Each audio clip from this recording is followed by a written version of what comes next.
Hello, good morning everyone. मैं रंजीत कुमार आप सभी को स्वागत करता हूँ आपके अपने YouTube channel maths by Ranjeet sir. दोस्तों, हम लोग नियामक ज्यामिति पढ़ रहे थे और उसमें एक्सरसाइज 7.3 हम लोग पढ़ रहे थे। उसमें क्वेश्चन नंबर 1 और 2 हम लोग पढ़ लिए थे और बहुत सारा दिन मीन्स कि 4-5 दिन हो गया लगभग और हम लोग वीडियो नहीं अपलोड कर पा रहे थे, इसलिए कि कोई एक परिवार में डेथ कर गए थे और उन्हीं का काम चल रहा था, तो आप समझ ही सकते हैं। तो उसी में थोड़ा सा ये थे। तो आज से अब क्लास आपका कंटिन्यू रहेगा और आज हम लोग एक्सरसाइज 7.3 हो गया। एक्सरसाइज 7.3 का क्वेश्चन नंबर 3 से स्टार्ट करेंगे, क्योंकि हम लोग क्वेश्चन नंबर 1 और 2 हम लोग पढ़ चुके हैं, है ना। क्वेश्चन नंबर 3 देखिए क्या बोल रहा है आपको। बोल ये रहा है कि शीर्षों, सबसे पहली बात है कि शीर्षों यानी कि त्रिभुज। शीर्ष मीन्स एक और शीर्षों मीन्स यानी 2 से अधिक। तो शीर्षों की बात कर रहा है, इसका मतलब यह है कि त्रिभुज की बात कर रहा है ना। तो यहाँ बोल रहा है कि शीर्षों 0, -1, 2, 1 और 0, 3 वाले त्रिभुज की भुजाओं के मध्य बिंदुओं से बनने वाले त्रिभुज का क्षेत्रफल ज्ञात कीजिए।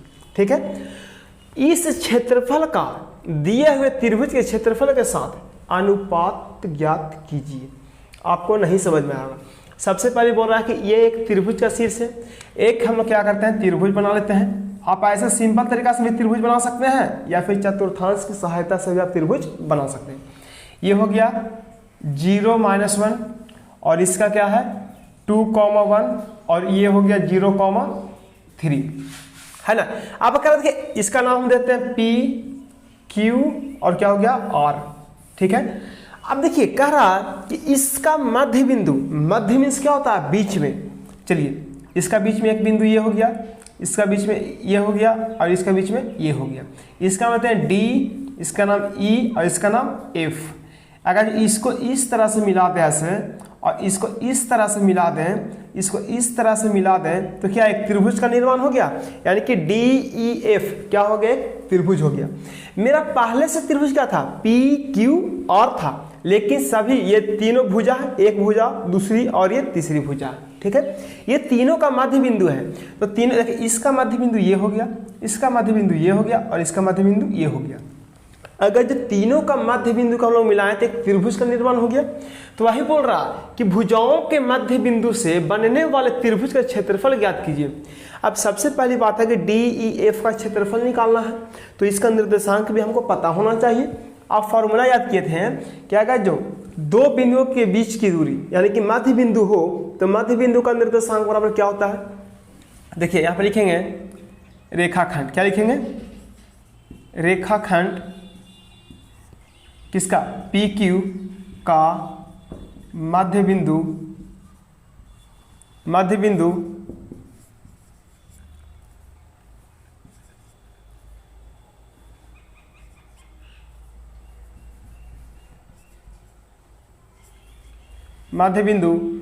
D हो तो D का निर्देशांक बराबर क्या होगा। फॉर्मूला होता है x1 + x2 y2, y1 + y2/2, यही ना होता है। और सबसे पहले हम इसको मान लेते हैं x1, y1, इसको मान लेते हैं x2, y2 और इसको क्या मान लेते हैं x3, y3। ठीक है, अब x1 और x2, तो x1 का मान 0 है, तो यहां पर क्या लिखे, सॉरी दोस्तों, ये x1 का मान देखिए क्या है, यहाँ पे 0 है, तो 0 यहाँ पर रखें, प्लस x2 का मान कितना है 2 है और y2 होता है, कॉमा y1 का मान हो गया -1 प्लस y2 का मान कितना है 1 है और y क्या हो गया 2। अब देखिए ये 2 में 0 जोड़ेंगे तो क्या हो जाएगा 2 और y2 आई हो जाएगा +1 और -1 है तो क्या हो जाएगा 0/2, यानी हो गया 1, 0। इसका निर्देशांक हो गया 1, 0। इतना आप नोट्स करिए, उसके बाद आगे बताते हैं।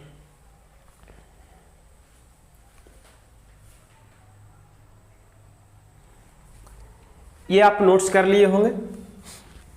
आप देखिए उसी तरह से अगर जो रेखाखंड QR हो तो E का निर्देशांक क्या होगा, तो तो यहां पे क्या कर देंगे, इसको इरेज कर लेते हैं।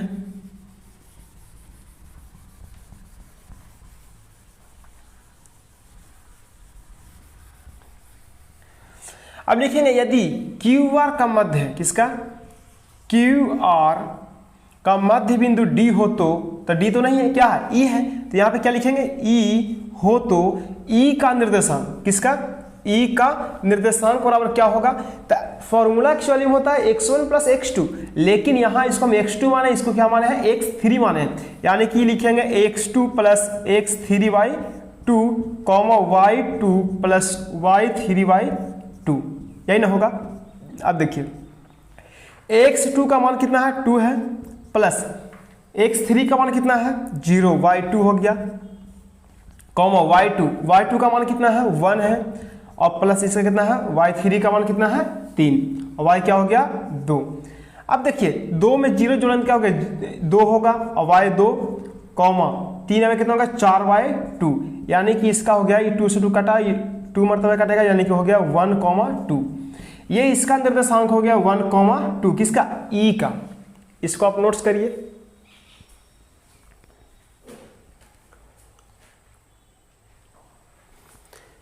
अच्छा अब देखिए ये निकल गया, अब किसका निकालेंगे, एफ का, तो लिखेंगे क्यू आर, क्या लिखेंगे, क्यू आर, तो यहां पे क्या कर देंगे, सॉरी क्या है, पी आर है ना, तो पी आर यहां पे कर देंगे, पी कर देंगे, पी आर का मध्य बिंदु क्या है, एफ है ना, तो यहां पे एफ हो तो एफ का निर्देशांक, किसका, एफ का निर्देशांक बराबर क्या हो जाएगा, तो यहां देखिए x1 है और यहां क्या है, x3 है, तो यहां x3 तो ठीक है, लेकिन यहां पे क्या कर देंगे, x1, यानी कि इसको मिटा के लिए थे ताकि आपको कंफ्यूजन ना हो।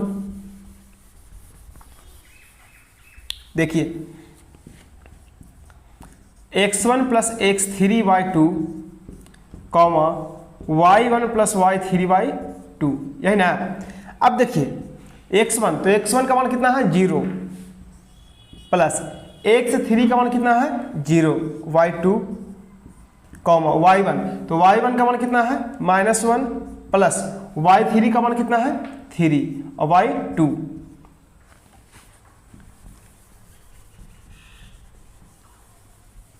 अब देखिए 0 में 0 जोड़ा 0 हो गया, y2 कॉमा यह हो गया 2/2, यानी कि इसको जब हम लोग काटेंगे तो ये तो 0 हो गया और ये क्या हो गया, 1, इसका भी निर्देशांक क्या हो गया, 0,1। इतना आप नोट्स करिए, उसके बाद आगे देखते हैं हम लोग।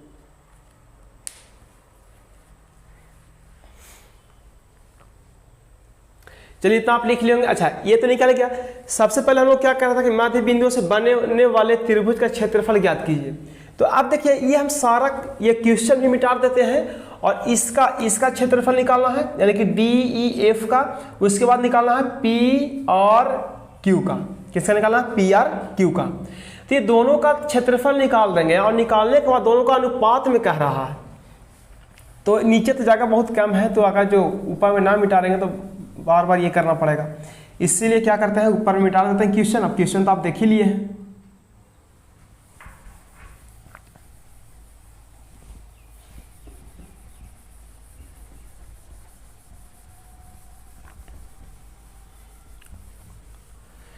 चलिए आगे ध्यान दीजिए। अब इसको हम क्लीन करते हैं ताकि ऊपर में अच्छा से हम लिख सकें।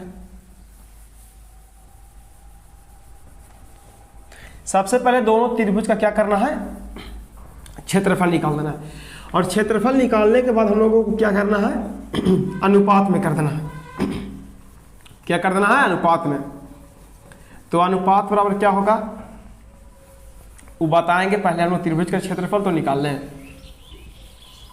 देखिए सबसे पहली बात है कि यहाँ पे x1 y1 x2 y2 x3 y3 ऐसा हमने माना। अगर आप चाहें तो इसको x4 y4, इसको क्या x5 y5, इसको x6 और y6 ऐसा भी आप मान सकते हैं। अगर जब आप ऐसा चाहें कि x1 और y1 x2 y2 x3 y3 तो ऐसा भी आप मान सकते हैं, लेकिन उसमें थोड़ा सा आपको क्या हो जाएगा, कन्फ्यूजन हो जाएगा। तो चलिए ऐसा कर लेते हैं कि इसको मान लेते हैं x1 y1, इसको क्या मान लेते हैं x2, लेकिन ऐसा आप गड़बड़ा जाइएगा, इसीलिए यहाँ पे क्या कर लेते हैं 4, इसको भी क्या कर लेते हैं 4, और यहाँ पे क्या हो जाएगा x5 y5, और यहाँ पे क्या है x6 और y6। तो सबसे पहले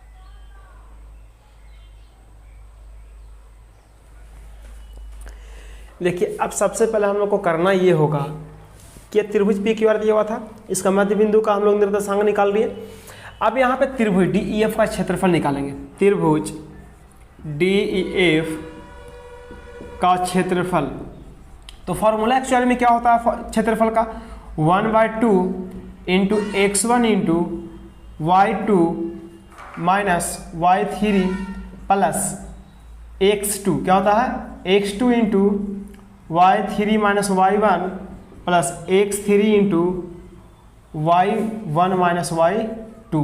ठीक है, अब देखिए यहाँ पे x1 की जगह पर एक, यानी कि x1 की जगह पर क्या माने हैं x4 माने हैं, x2 की जगह पर x5 माना है, x3 की जगह पर क्या माना है x6 माना है, यही ना 4, 5 और 6। तो यहाँ 1 जहाँ 4 कर लेंगे, 2 जहाँ है वहाँ 5 कर लेंगे, और जहाँ 3 है वहाँ 6 कर लेंगे। ये 2 है तो क्या कर लेंगे 2, देखिए 5 है ना तो 5 हो गया, चाहे x रहे चाहे y, उससे मैटर नहीं करते। जहाँ 2 देखिए वहाँ पे क्या कर देना है 5, जहाँ 1 रहेगा वहाँ पे 4, y3 तो वहाँ पे 6 और y1 तो क्या 4, और यहाँ पे क्या है x3 है ना, तो x3 क्या हो जाएगा 6, और यहाँ पे क्या हो जाएगा 4, और यहाँ पे क्या हो जाएगा 5। अब देखिए सबका मान यहाँ पर रख देंगे, है ना। सबसे पहली बात है कि 1/2 तो फॉर्मूला में होता है। अब यहाँ पे x4, तो x4 का मान कितना है 1 है, इंटू y5, तो y5 का मान कितना है 2, माइनस y6 का मान कितना है 1, तो 1 रखे यहाँ पे, प्लस x5, तो x5 कहेंगे x5 का मान कितना है 1 है, इंटू y6 का मान कितना 1, माइनस y4 का मान कितना है 0, प्लस x6, तो x कहाँ गया x6 का मान कितना है 0, इंटू y4, तो y4 का मान कितना है 0, माइनस y5 का मान कितना है 2। ठीक है, अब ये हो गया 1/2 इंटू 1 इंटू 1, प्लस में 1 इंटू 1 ये भी हो जाएगा, प्लस 0 इंटू माइनस 2, यानी कि हो गया 1/2 इंटू 1 प्लस 1, अब प्लस माइनस क्या हो जाएगा माइनस, यानी कि 0 ऐसे माइनस में नहीं होता, प्लस में ही लिखेंगे इसको। अब ये क्या हो गया 1/2 इंटू 2, यानी कितना हो गया 1, यानी कि डी ई एफ का क्षेत्रफल कितना हो गया 1। एक आंसर मेरा आ गया, लेकिन और क्या बोल रहा था कि इसका क्षेत्रफल, इसका मतलब कि जो मध्य बिंदु से बना त्रिभुज उसका क्षेत्रफल और जो पहले से दिया हुआ था उसका क्षेत्रफल का अनुपात निकालें। तो इसको आप स्क्रीनशॉट ले लीजिए या फिर वीडियो को पॉज करके आप लिख लीजिएगा। आगे देखते हैं, इसको मिटाते हैं। देखिए अब किसका क्षेत्रफल निकालेंगे पी क्यू आर का, किसका निकालेंगे पी क्यू आर का।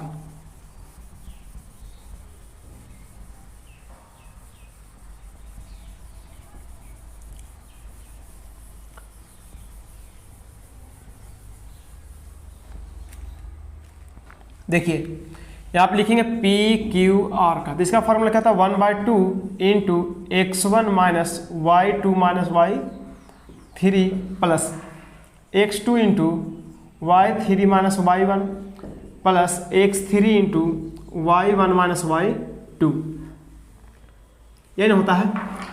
तो ये हो गया क्या 1/2 इंटू x1, देखिए x1 का मान कितना है 0 इंटू y2, तो y2 का मान कितना है 1, माइनस y3 का मान कितना है 3, प्लस x2 का मान कितना है 2 इंटू y3 का मान कितना है 3, माइनस y1 का मान कितना है 1, माइनस 1 है तो माइनस 1 का जाएगा प्लस 1, माइनस पहले से था फॉर्मूला में, यहाँ माइनस, तो माइनस में माइनस से गुना करेंगे क्या हो जाएगा प्लस, इन प्लस x3, तो x3 का मान कितना है 0 और इंटू ये क्या हो जाएगा x3, देखिए x3 का मान कितना 0 है, उसके बाद क्या चाहिए हमको y1, तो y1 का मान कितना -1 और माइनस y2 का मान कितना है 1।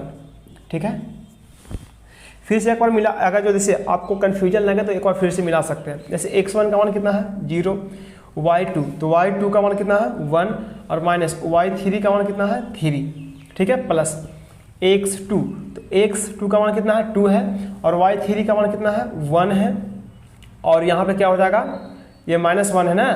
अच्छा अब आगे देखिए, अब सही है सब, 1/2 हो गया इंटू ये 0 इंटू -2 और प्लस ये 2 इंटू 3 और 1 कितना होगा 4 प्लस 0 इंटू -2। अब देखिए 1/2 हो गया, ये तो 0 हो गया, प्लस 4 दूनी 8 प्लस 0, यानी कि हो गया 1/2 इंटू 8, यानी कि 4 दूनी 8, यानी कितना हो गया 4। यह हो किसका, PQR का क्षेत्रफल का मान हो गया 4। अब अनुपात निकालने वाला था, अनुपात बराबर क्या लिखेंगे, त्रिभुज P क्या D था ना, पहले निकाले थे, DEF का क्षेत्रफल y त्रिभुज PQR का क्षेत्रफल, यानी कि इसका मान 1 था, इसका मान 4 था, तो बाटा में रहते इसको आप अनुपात में भी लिख सकते हैं। एक आंसर आपका 1 था और दूसरी आंसर क्या हो गया आपका 1/4। इसको आप नोट्स करिए।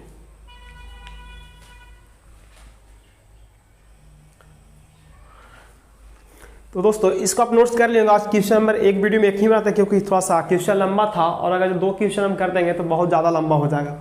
तो हम लोग अगले वीडियो में मिलते हैं, और जो नए चैनल पर है चैनल को सब्सक्राइब करें, और एक फेसबुक, जो लोग फेसबुक चलाते हैं फेसबुक पेज को भी लाइक करें, उसको फॉलो करें।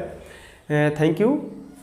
और जो नया है इस चैनल पे, चैनल को सब्सक्राइब भी कर लें, ताकि जैसे यहाँ से वीडियो अपलोड करें तो आपके पास नोटिफिकेशन जा सके, और बेल आइकन प्रेस करना ना भूलें।